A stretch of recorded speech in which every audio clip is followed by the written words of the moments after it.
Dari Studio 10 Billing, inilah Berita Indonesia Link Pagi.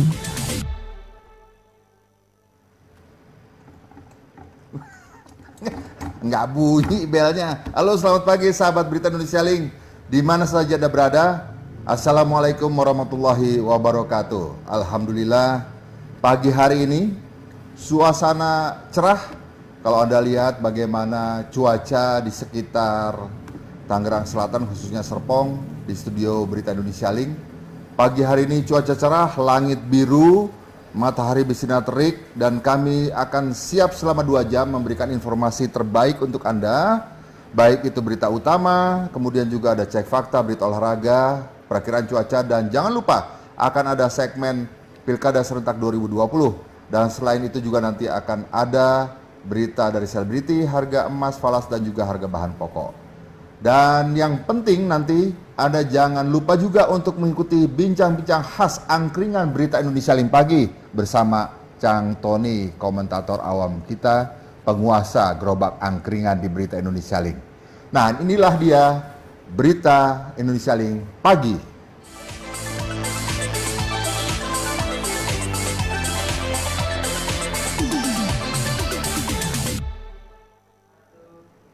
Ya sahabat Berita Indonesia Link, hari ini Senin 14 September 2020, PSBB kembali diberlakukan di DKI Jakarta. Bagaimana menyikapinya? Kita nikmati dengan segelas atau secangkir kopi dulu pagi hari ini supaya pikiran kita juga enak dan santai. Oke? Jadi pesan paling penting. Memang kemarin Gubernur DKI Jakarta Anies Baswedan sudah menyampaikan kebijakan PSBB di Jakarta. Ya. Namun PSBB mulai tanggal 14 hingga 2 pekan mendatang ini lebih kompromi dibandingkan PSBB total sebelumnya diberlakukan. Dan ini mungkin sudah ada pembicaraan-pembicaraan khusus dan pemikiran agar tetap kesehatan diprioritaskan, namun ekonomi warga juga masih bisa berjalan. Dan inilah dia 11 sektor usaha yang disampaikan Anies Baswedan yang masih boleh beroperasi. Jadi pesan paling penting dalam PSBB adalah tetap berada di rumah kecuali ada kebutuhan yang mendesak dan esensial baru bepergian. Di dalam fase 14 September ini, selama 2 pekan, ada 11 sektor usaha yang tetap boleh beroperasi dengan menerapkan protokol kesehatan secara ketat dan membatasi kapasitas 50% seperti kemarin.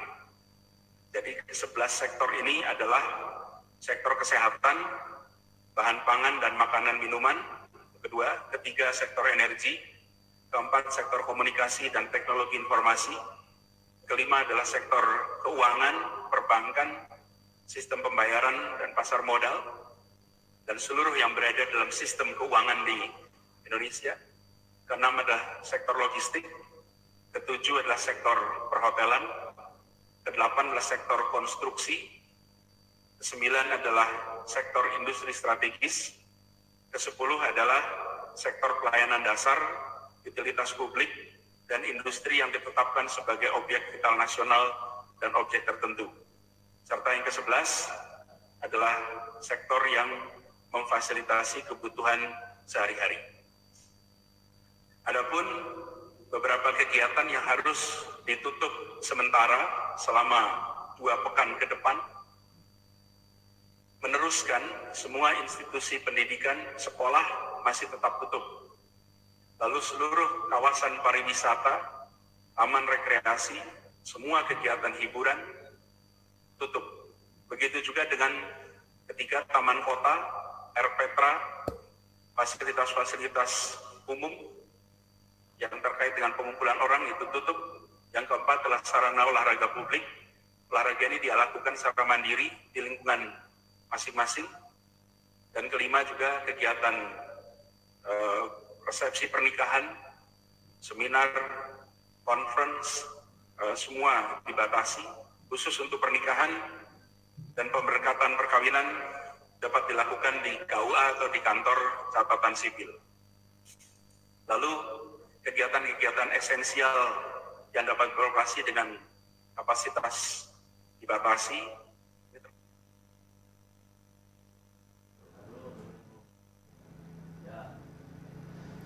Jakarta PSBB total, warga bersuara dan berharap ekonomi tidak terganggu. Berikut beritanya.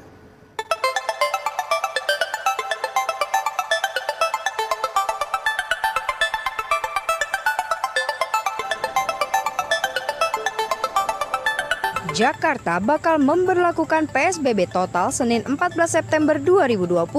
Rencana ini pun mengundang reaksi warga DKI Jakarta. Namun Gubernur DKI Jakarta Anies Baswedan telah menetapkan hal itu dengan istilah menarik rem darurat. Hal ini dilakukan Pemprov DKI Jakarta untuk meminimalisasi penyebaran COVID-19, di mana DKI Jakarta adalah daerah yang rawan terjangkit virus COVID-19. Ya, kalau menurut saya sih sebenarnya ini menolong para tenaga medis yang ada di rumah sakit ya. Melihat perkembangannya sekarang cukup signifikan orang-orang yang tertular karena virus COVID ini, terus tenaga medis yang ada di Jakarta sendiri kewalahan ya. Makanya yang saya lihat di berita sendiri itu tenaga medis yang ada di Jakarta itu ada yang didatangkan dari luar daerah itu untuk membantu rumah sakit yang ada di Jakarta. Terus juga kondisinya juga memang setelah tempat-tempat hiburan seperti mall dibuka atau new normal ini ternyata malah membuat angka kenaikan COVID itu makin tinggi, makin nggak bisa dibendung. Ya mungkin menurut saya sih, saya setuju aja sih sebenarnya PSBB, cuma memang harus ada solusi yang lebih efektif lagi ya. Ya menurut saya sih ya untuk jualan mah ya saat ini emang bermasalah. Satu bermasalahnya ya orang kan di lockdown, jadi nggak bisa pada keluar. Yang kedua ya ekonomi kan rendah, jadi orang nggak pada belanja gitu.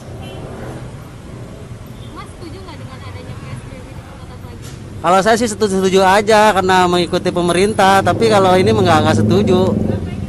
Nah. Per hari itu bisa dapetin berapa rupiah Pak selama pandemi transisi? Kalau pendapatan sekarang sih miris ya, menurun banget. Menurun banget ya, biasanya dapat 300 ya mungkin sekarang dapat 100.000 lah. Jadi menurun banget gitu. Dampak Mas selama pandemi itu gimana Mas? Selama pandemi transisi? Ya dampaknya sih ya untuk ekonomi ya kan rendah ya, jadi untuk keluarga sih memang kekurangan kita dikarenakan pencahariannya kita berkurang, ada yang beli kan kayak jual begini di pasar juga nggak rame, sepi gitu ya. Ya mudah-mudahannya sih ke depan cepat selesai lah pandemi ini. Mas kalau misalnya PSBB diperketat lagi kan ini ditutup nih Mas ya pasar Iya. Ya. Nah, kira-kira Mas berjualannya gimana? Ya saya nggak dijualan dong kalau tutup mah, ya pasti otomatis saya di rumah sih. Ya paling sama keluarga aja sih kalau mau ikuti saran-saran pemerintah ya.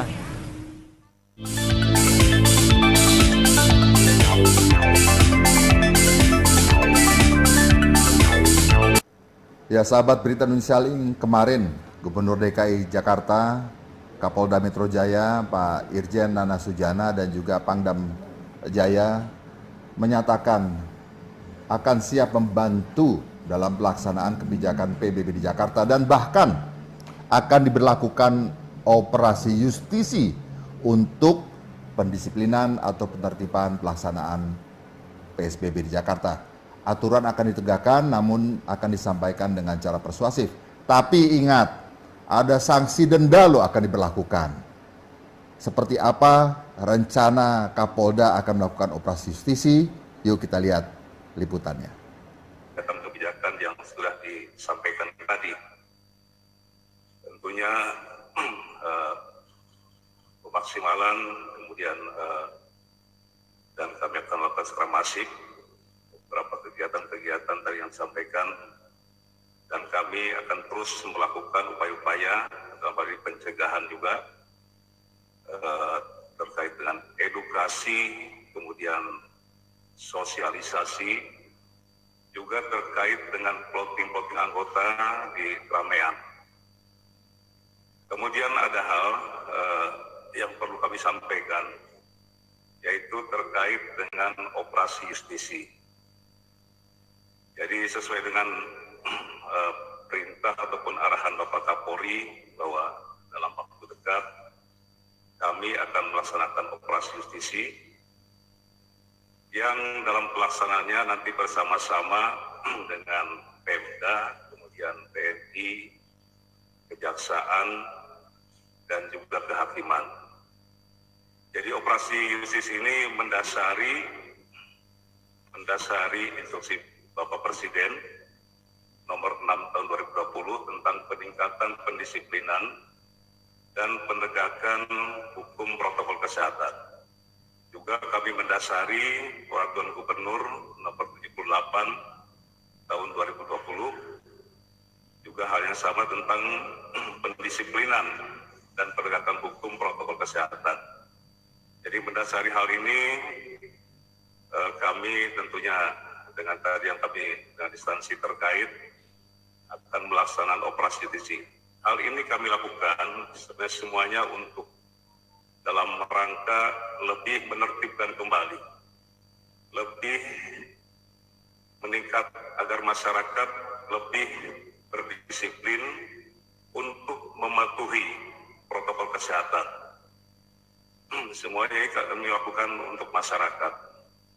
Sebagaimana kita ketahui bahwa perkembangan COVID-19 khususnya di wilayah hukum Polda Metro Jaya, termasuk yang khususnya di wilayah DKI, masih cukup tinggi dan bisa dikatakan beresiko tinggi.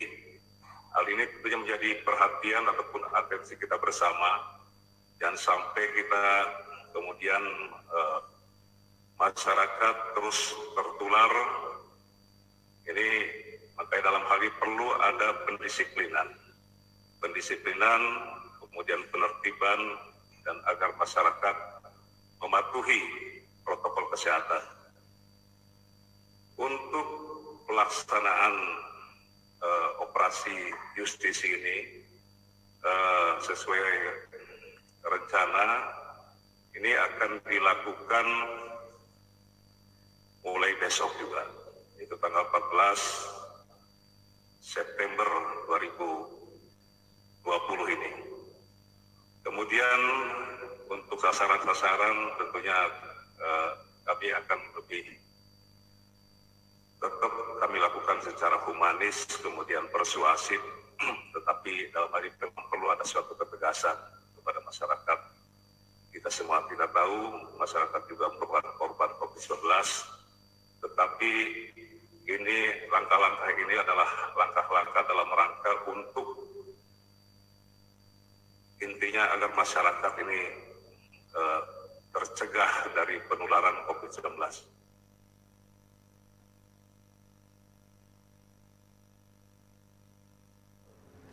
Nah, operasi justisi diberlakukan mulai hari ini. Bahkan tadi subuh pagi sekitar jam 5:30 atau jam 5 sudah dilakukan apel siaga. Yuk kita lihat videonya. Apel siaga ini dilakukan di Polda Metro Jaya. Mendidik. Kita lihat di video, inilah para Tapi tidak membiarkan. Kalau kita ngusir-ngusir seperti ngusir bebek, tidak akan ada polisian. berkeliling untuk Besok dia akan melakukan nongkrong lagi. operasi justisi, Tapi terutama kalau di kita tempat-tempat bawa, keramaian. Dia pasti akan berpikir. Di Gajah Mada, Kota Tua. Nah, jelas sudah. Jadi hendaknya kita berhati-hati, tetap waspada, ikuti aturan PSBB. Banyak sekali tempat-tempat yang diatur boleh atau tidak. Nanti kita akan kupas di bincang-bincang angkringan berita Indonesia Link Pagi. Oke, kita beralih ke informasi hukum. KPK ikuti penyidikan Joko Chandra dan ini akan terus berlanjut. Berikut beritanya.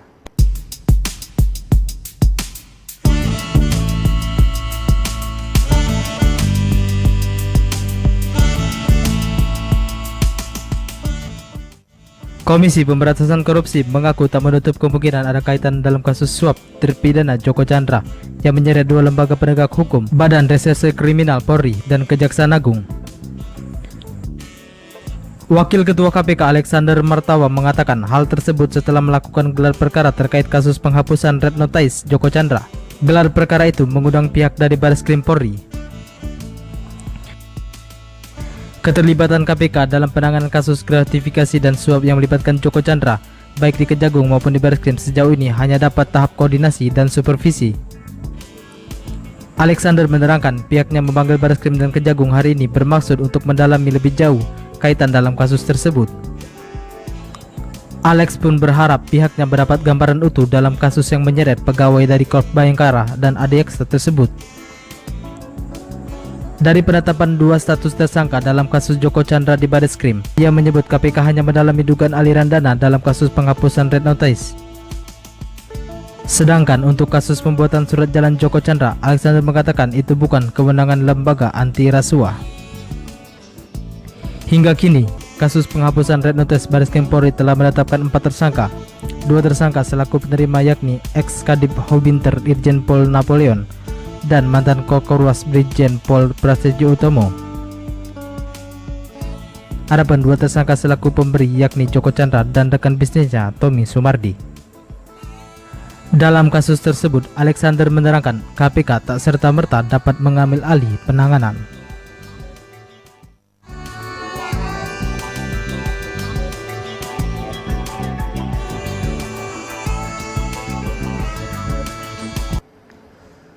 Polisi bekuk pemalsu IKTP, 7 orang jadi tersangka dan 2 orang masih buron.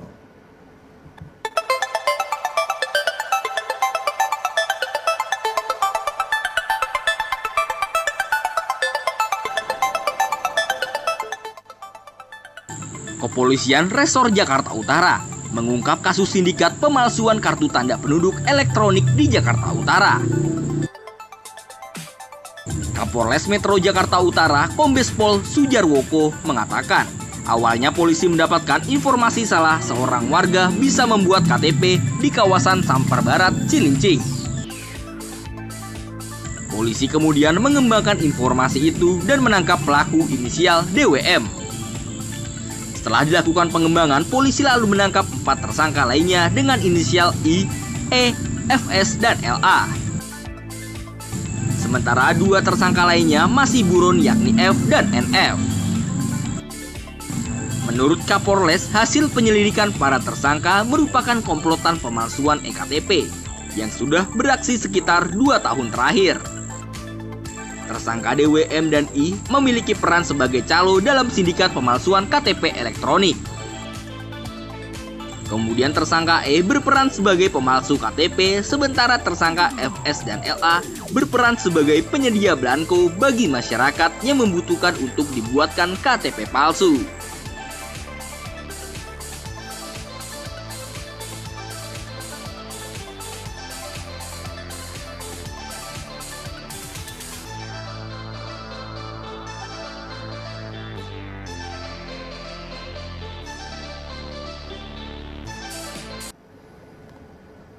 DKI PSBB total, rupiah tertekan, tembus ke angka 14.900 per dolar mendekati 15.000.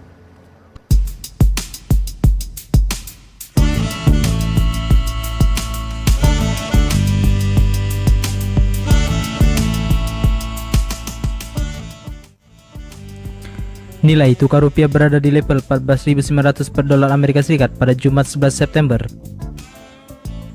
Posisi tersebut melemah 0,30% dibandingkan perdagangan Kamis di level 14.855 per dolar Amerika Serikat. Pagi ini, mayoritas mata uang di kawasan Asia terpantau melemah terhadap dolar. Yen Jepang melemah 0,05%, won Korea Selatan melemah 0,36%, Yuan Cina melemah 0,05%, ringgit Malaysia 0,02%, dan baht Thailand melemah 0,03%. Penguatan terjadi pada mata uang dolar Singapura sebesar 0,07%, diikuti dolar Taiwan yang menguat 0,28%, peso Filipina menguat 0,02%, dan rupiah India menguat 0,12%. Sementara itu, mata uang negara maju masih bergerak variatif terhadap dolar Amerika Serikat. Pound sterling Inggris melemah 0,02% dan dolar Australia melemah 0,14%. Analisis sekaligus Kepala Riset Monex Investindo Ariston Chandra mengatakan rupiah mungkin masih mendapatkan tekanan hari ini dengan isu PSBB Jakarta yang berpotensi melambatkan pertumbuhan ekonomi nasional. Di samping itu, perseteruan Amerika Serikat dan Cina yang memanas juga memberikan tekanan tambahan untuk rupiah. Sementara itu, Direktur PT TRFX Garuda Berjangka Ibrahim Aswaibi mengatakan pasar masih merespon negatif terkait penerapan kembali pembatasan sosial berskala besar yang akan dimulai pada 14 September mendatang.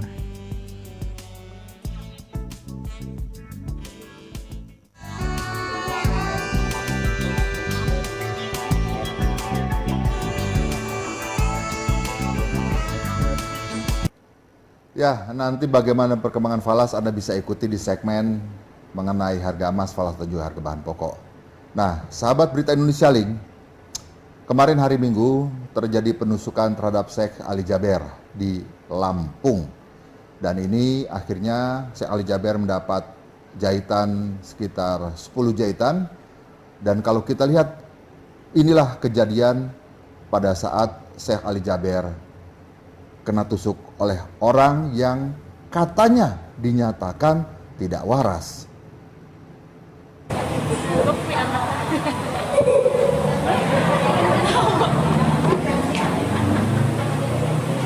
Bisa pinjam HP-nya siapa, soalnya perlu katanya.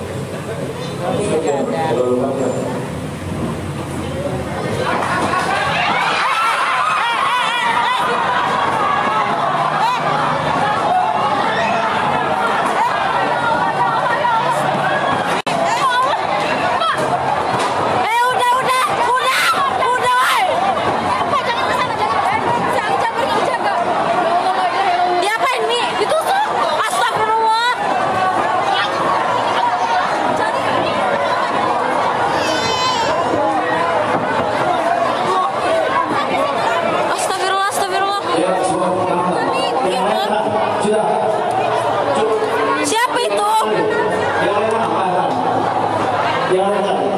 Siapa sih itu, ya Allah, ya Rabbi? Astagfirullahaladzim.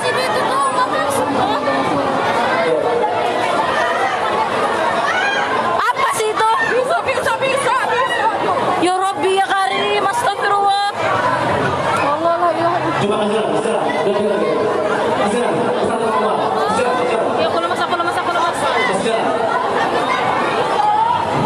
Wah, ini terjadi lagi nih kekerasan kepada ustadz atau kiai. Kalau nggak salah, setahun apa 2 tahun lalu ini cukup marak terjadi di Jawa Barat. Dan ini tugas juga dari penegak hukum untuk mengamankan. Yuk kita lihat lagi detik-detik Syekh Ali Jaber ditusuk oleh orang tadi kenal di Lampung hari Minggu kemarin.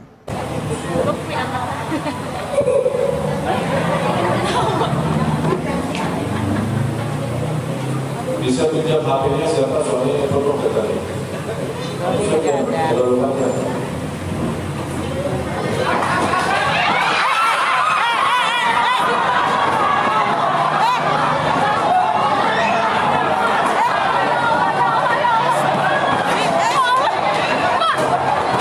Ya, semoga Syekh Ali Jaber bisa cepat membaik lukanya. Informasinya Syekh Ali Jaber mendapat 10 jahitan akibat luka tusukan. Dan mudah-mudahan penegak hukum bisa mengetahui apa motif dari anak muda ini menusuk Syekh Ali Jaber di Lampung. Kalau memang informasinya tidak waras, mungkin bisa didalami. Karena kalau dilihat dari aktivitas sosmednya, aktif juga ini anak melakukan posting. Itu yang memang saat ini marak dibicarakan di dunia maya. Baiklah, sahabat Berita Indonesia Link, setelah berita utama di segmen pertama, kita beralih ke berita cek fakta. Ada 2 berita cek fakta yang kami siapkan, yaitu yang pertama, jalan tol laut katanya ada dalam bentuk jalan. Apakah itu benar atau salah? Yuk kita ikuti 2 berita cek fakta berikut ini.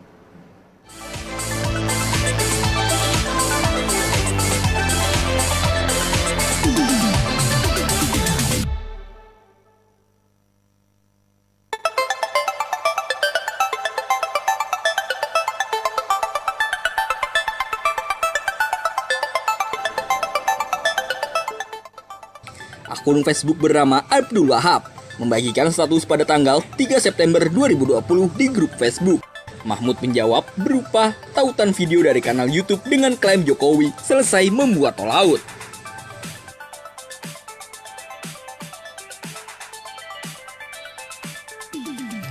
Berdasarkan hasil tim cekfakta.com, video asli tersebut berasal dari kanal YouTube Visit Qiangdao China dengan judul Qiangdao Chiaqiao Babrike.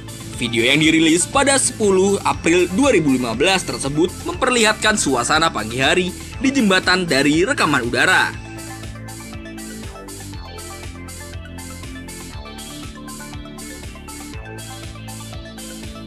Jembatan sendiri adalah jembatan panjang di atas permukaan laut di daerah China.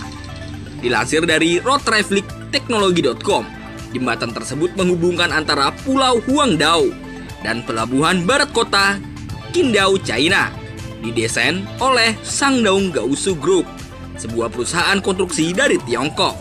Pembangunan jembatan ini menghabiskan waktu dari tahun 2006 hingga 2010. Menurut pemberitaan liputan6.com, jembatan ini sudah dinobatkan menjadi sebagai jembatan terpanjang di dunia, yakni sepanjang 164 km.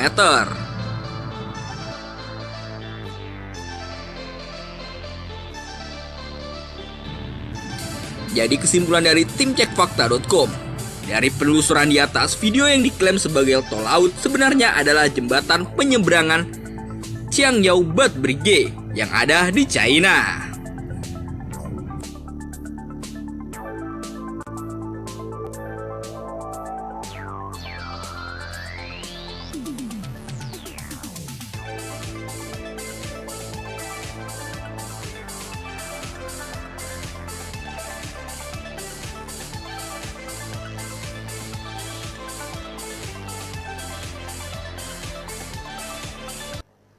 Nah, berita kedua dari Cek Fakta adalah berkenaan dengan yang kali ini marak sekali, apalagi mendekati PSBB, yang katanya Wisma Atlet penuh merawat orang yang positif COVID. Benar atau tidak beritanya? Yuk kita lihat Cek Fakta berikut ini.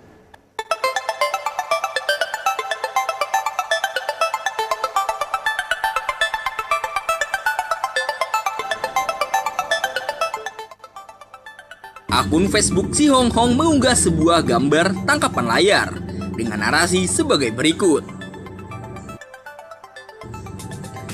Berdasarkan hasil penelusuran tim cekfakta.com, klaim bahwa Rumah Sakit Darurat Wisma Atlet Kemayoran, Jakarta Pusat penuh pasien COVID-19 ditandai dengan menyalanya semua lampu adalah klaim yang salah. Faktanya, Koordinator RSD Wisma Atlet Kemayoran Kolonel Stefanus Doni memastikan nyalanya lampu-lampu di Wisma Atlet bukan berarti semua tower terisi penuh oleh pasien COVID-19.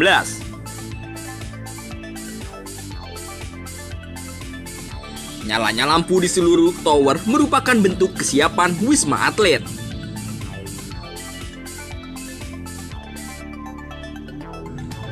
Dilansir dari Kompas TV, Doni menegaskan hingga saat ini daya tampung Rumah Sakit Wisma Atlet untuk pasien COVID-19 masih memadai.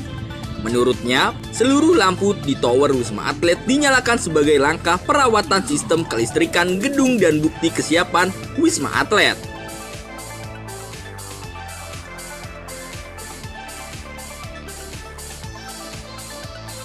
Kepala Penerangan Koba Wilhan Kolonel Marinir Alis Mudian mengungkapkan satu tower di Wisma Atlet menampung 2.500 orang. Sementara itu saat ini ada 1.637 pasien yang dirawat di RSD Wisma Atlet. Dari 1.637 yang dirawat, 1.635 diantaranya merupakan pasien COVID-19. Sedangkan 2 lainnya merupakan pasien suspek. Jadi kesimpulan dari tim cekfakta.com, Koordinator RSD Wisma Atlet Kemayoran Kolonel Stefanus Doni memastikan, nyalanya lampu-lampu di Wisma Atlet bukan berarti semua tower terisi penuh oleh pasien COVID-19.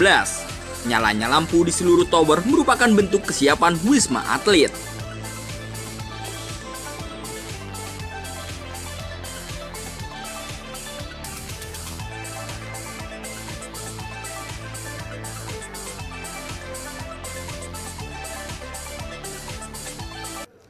Ya sahabat Berita Indonesia Link, itulah dia 2 berita cek fakta yang sudah kami sampaikan. Dan kami perlu ingatkan nanti akan ada segmen berita Pilkada serentak 2020.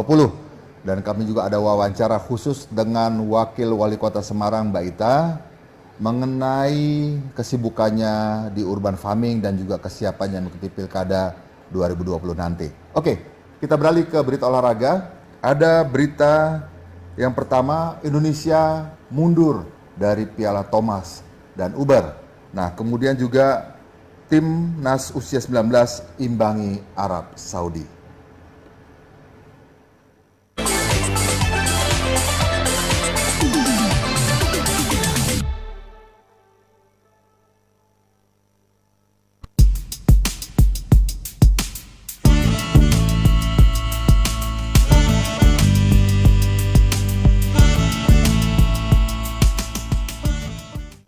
5 negara tercatat sudah resmi mengundurkan diri dari ajang bergensi Piala Thomas dan Uber 2020 yang akan berlangsung di Aarhus, Denmark 3-11 Oktober mendatang.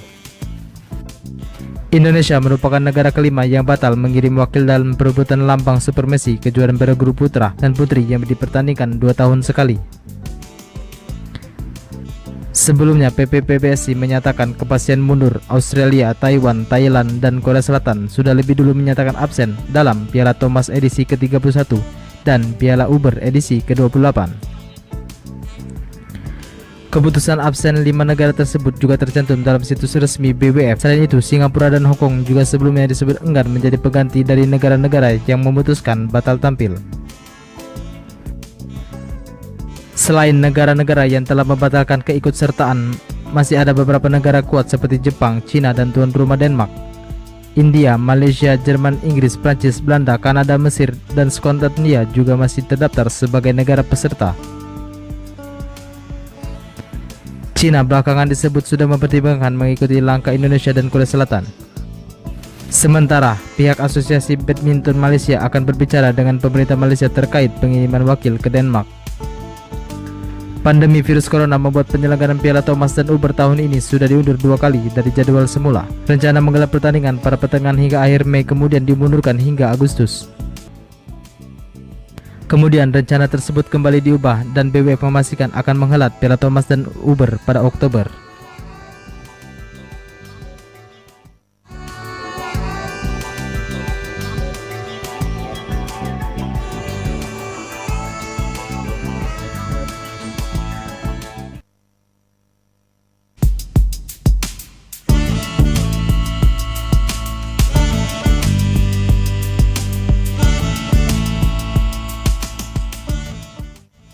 Timnas Indonesia U19 bangkit dari ketertinggalan. Kebobolan 3 kali lebih dulu, anak asuh Sintayong mampu melasarkan 3 gol ke gawang timnas Arab Saudi U19. 2 penalti dan 1 gol skema open play membuat tim Garuda Muda tertinggal 0-3. Irfan Jawhari kemudian memperkecil selisih pada akhir babak pertama. Sadam Ghaffar dan Bright Patarit mencetak gol di babak kedua sehingga timnas Indonesia U19 meraih hasil imbang untuk kali pertama dalam uji tanding di Kroasia. Timnas Indonesia U19 untuk kali pertama terhindar dari kekalahan dalam laga uji tanding di ajang internasional U19 Friendly 2020 ketika bermain imbang 3-3 melawan Arab Saudi.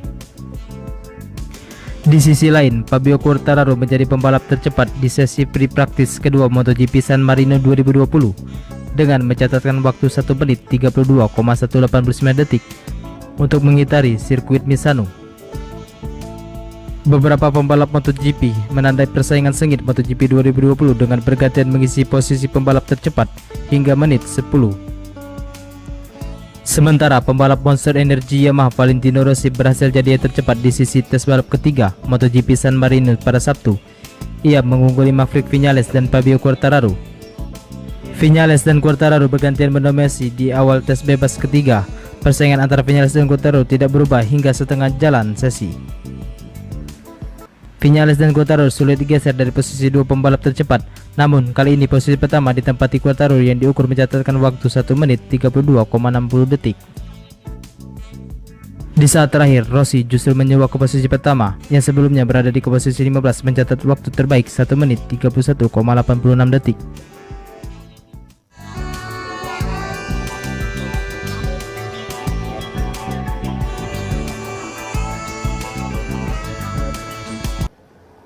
Nah, setelah berita olahraga tadi, kini kita beralih ke perakiraan cuaca yang kami rangkum dari BMKG.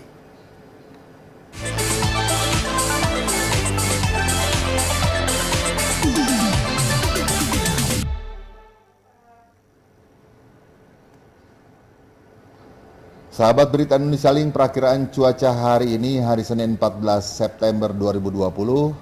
Kita lihat untuk kota Denpasar, siang hari ini cerah berawan.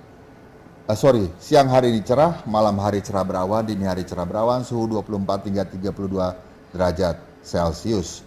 Yogyakarta siang hari ini cerah berawan, malam berawan, dini hari berawan, suhu 22 hingga 32 derajat Celcius. Sementara Jakarta siang hari cerah berawan, malam cerah berawan, dini hari cerah berawan, suhu 25 hingga 32 derajat Celcius. Next. Kota Bandung siang hari ini hujan ringan, malam hujan ringan, dan dini hari berawan, suhu 20 hingga 30 derajat Celcius. Kota Semarang siang hari ini cerah panas, malam cerah berawan, dini hari berawan, suhu 26 hingga 34 derajat Celcius. Surabaya siang hari ini cerah panas, malam cerah, dini hari cerah berawan, suhu 25 hingga 35 derajat Celcius. Untuk kota Samarinda, siang hari ini hujan lokal, malam hari berawan, dini hari berkabut, suhu 23 hingga 28 derajat Celcius. Kota Pangkal Pinang siang hari ini hujan lokal, malam berawan, dini hari berawan, suhu 24 hingga 32 derajat Celcius. Bandar Lampung siang hari ini cerah berawan, malam cerah berawan, dini hari berawan, suhu 22 hingga 30 derajat Celcius. Kota Mataram siang hari ini cerah berawan, malam cerah berawan, dini hari cerah berawan, suhu 22 hingga 32 derajat Celcius. Kota Kupang siang hari ini cerah panas, malam cerah, dini hari cerah, suhu 23 hingga 33 derajat Celcius. Jayapura siang hari ini cerah berawan, malam berawan, dini hari cerah berawan, suhu 21 hingga 31 derajat Celcius. Kota berikutnya, Kota Makassar siang hari ini cerah panas, malam hari berawan, dini hari berawan, suhu 25 hingga 35 derajat Celcius. Kota Padang siang hari ini cerah, malam hari cerah berawan, dini hari berawan, suhu 23 hingga 20 derajat Celcius. Kota Palembang siang hari ini cerah berawan, malam hujan lokal, dini hari hujan petir, suhu 24 hingga 32 derajat Celcius. Ya, sahabat Berita Indonesia Link, untuk selanjutnya kita masuk ke Billing Smile yang sudah disiapkan oleh tim redaksi Berita Indonesia Link pagi. Inilah Billing Smile pagi ini. Rasa takut bukan untuk dinikmati, tetapi untuk dihadapi. Ya, kalau rasa takut dinikmati, kita akan takut terus. Tapi kalau kita hadapi, mudah-mudahan kita akan menjadi berani. Begitu juga menghadapi suasana PSBB. Kita tidak perlu takut, tapi kita hadapi dengan bijak, dengan memberlakukan protokol kesehatan dan juga akal sehat. Karena virus COVID-19 tidak terlihat, lebih baik kita hati-hati dan waspada. Baiklah sahabat Berita Indonesia Link, itulah segmen pertama Berita Indonesia Link pagi hari ini, hari Senin 14 September 2020. Jangan kemana-mana, karena setelah ini Bang Oni akan kembali dengan segmen Berita Pilkada Serentak 2020, di mana nanti Anda bisa menyaksikan wawancara eksklusif kami, Bang Oni, dan juga dengan pemimpin redaksi media Berita Jateng.net, Kang Nurholis, dengan Mbak Ita, Wakil Wali Kota Semarang. Tetaplah di Berita Indonesia Link pagi.